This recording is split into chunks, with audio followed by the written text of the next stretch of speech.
Playing Soccer. Author unknown. I was watching some kids play soccer. These kids were only 5 or 6 years old, but they were playing a real game, a serious game. 2 teams, complete with coaches, uniforms, and parents. I didn't know any of them, so I was able to enjoy the game without the distraction of being anxious about winning or losing. I wished the parents and coaches could have done the same. The teams were pretty evenly matched. I will just call them Team 1 and Team 2. Nobody scored in the first period. The kids were hilarious. They were clumsy and terribly inefficient. They fell over their own feet. They stumbled over the ball. They kicked at the ball and missed it, but they didn't seem to care. They were having fun. In the second quarter, the Team 1 coach pulled out what must have been his first team and put in the scrubs, except for his best player, who now guarded the goal.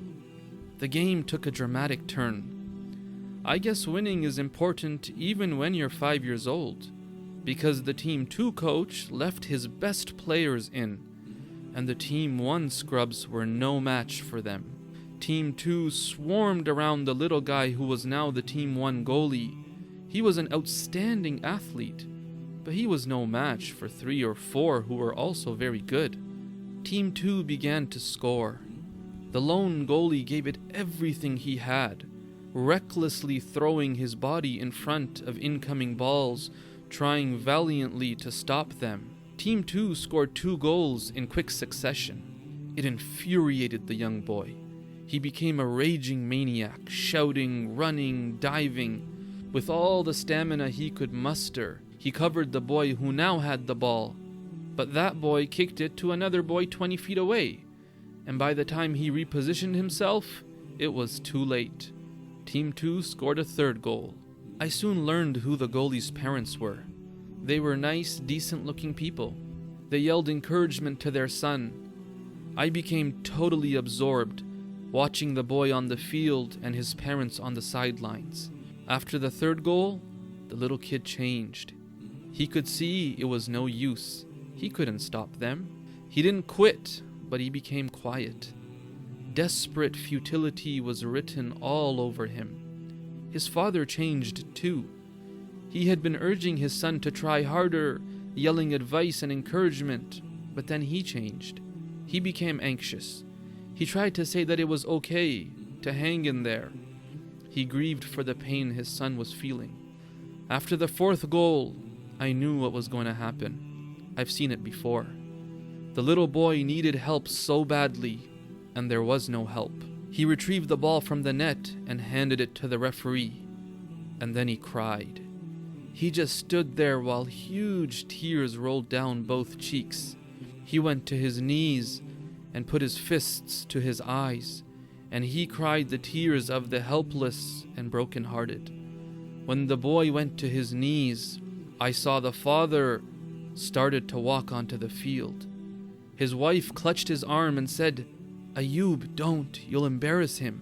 But he ran onto the field with the game still in progress. He charged onto the field and picked up his son so everybody would know that this was his boy. And he hugged him, held him, and cried with him. I've never been so proud of a man in my life.